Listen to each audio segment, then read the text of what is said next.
Jorge Polanco, Max Kepler, Miguel Sanó. These three guys were supposed to be big parts of the Twins core, and they have been struggling. I put this poll out. We're going to talk about this. I asked my Twitter followers who they were least optimistic about. This was Thursday morning.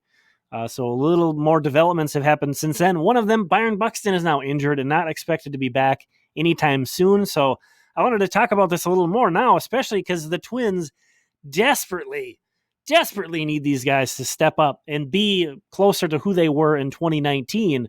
Now that Buxton's going to be out, he's been, a force, player of the month, MVP candidate, and now he's out. Obviously, the Twins are struggling with Byron Buxton.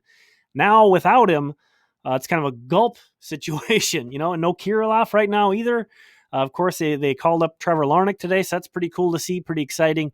But it's going to come down to, it's never one guy. It's never one guy can carry a team. Never one guy can really spark a team.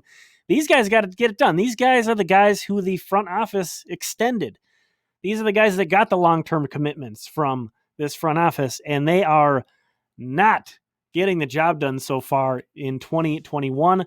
Really, all of them kind of took a step back in 2020 as well. So as you can see here, I had about 500 vote results from this on Twitter. You can find me at TF Twins, at least for now, at least. We'll see how long MLB's content people will allow Twitter to keep my account up, but that's a whole nother story.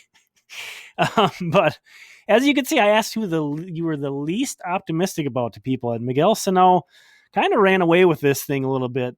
Polanco, a good step behind him, and then people are not too worried about Max Kepler. We're going to talk about that in a moment. Before that, I want to swing over to Fangraphs, and here is the numbers.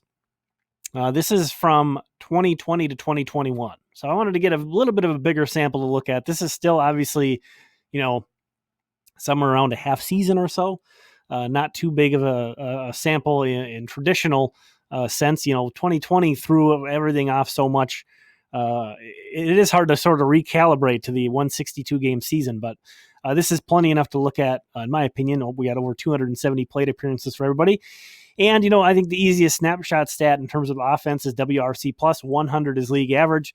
So none of these guys have even been league average since the start of last season. Kepler the closest at 97. And I think that's why, kind of looking back to the poll people, he was the one who was by far the people who are least worried about. Miguel Sanó, I think we know who he is. We've seen him. He can look like he's never hit a baseball in his life for stretches, and then he can look like the best hitter in baseball for stretches. Now, we haven't seen that Miguel Sanó in a little bit, but it can happen. But obviously, the 184 batting average over his last 70 games, it's coming. He's still not too far off league average despite that, because it's coming with some good power. 15 home runs in 70 games is pretty good.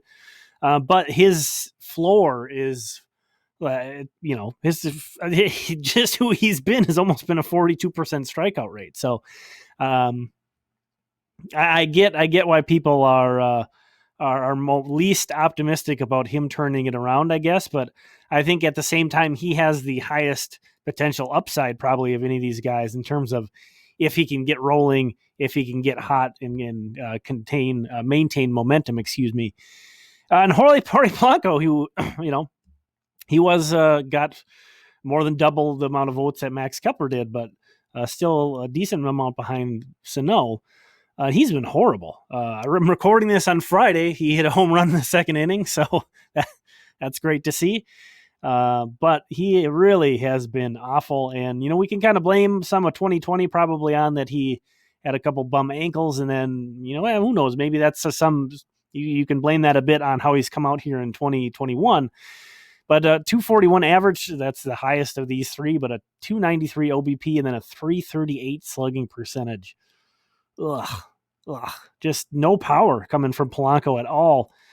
And so that comes out to a 75 WRC plus. Again, 100 is league average there. So let's jump back and again, just let you take a look at those results while I have those up. Let me know who you would pick. Who are you least optimistic about with these guys? Who are you most optimistic about with these guys? And I guess it's kind of hard to say this on a night that he's hit a home run. You know, like I said, having a hard time recalibrating to the 162 game season. It's still just a very, what have you done for me lately? You know, the most recent thing you see out of guys are burned in your mind. But I'd have to say I'm actually least optimistic about Jorge Polanco at this point. But, you know, fingers crossed that maybe the further he gets away from those ankle surgeries, the better he looks. Again, I want to know who your picks are on this, but there is no doubting it. These guys have to perform. They have to step up. You know, this is a check, you know, a gut check time basically for this Twins team. Obviously, if it wasn't already, even if everyone was healthy, you know, we're you know, it's coming into mid-May. It's not really all that early anymore. The record is bad. They've got to step up. Now that Byron's out, it is really step it up time. So these guys, you know, they should be leaders in the clubhouse.